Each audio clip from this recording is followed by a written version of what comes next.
Ano? Akala mo basta salad lang to? Hindi no, ampalaya salad to.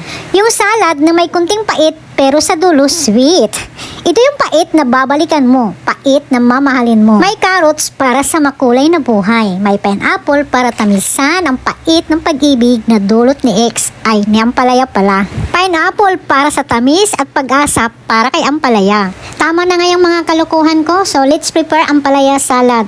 Napakadali lang nito guys, mikos-mikos lang ang gagawin natin. Ito yung mga sangkap natin, pero dyan sa bell paper na yan, bakit pa naandyan yan? Isang malaking ampalaya, hiwain ng manipis.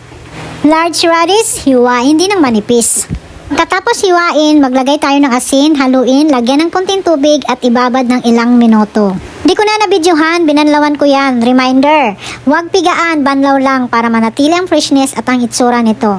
Pinagsama-sama na natin lahat ng sangkap. Carrots, 2 bags of pasas, pineapple tidbits and chunks para may manguya tayo kasama ang juices nila. Fruit cocktail para makulay, salt and paminta.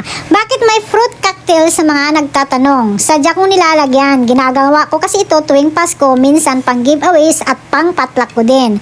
At napakaganda at masarap din itong pang giveaways with a glass jar and ribbon with a special friend or someone this holiday. Ito yung salad na magugustuhan mo at wala pa akong nakita na gumawa nito. Napakasarap at siguradong magugustuhan mo, lalo na kung may singkamas ito.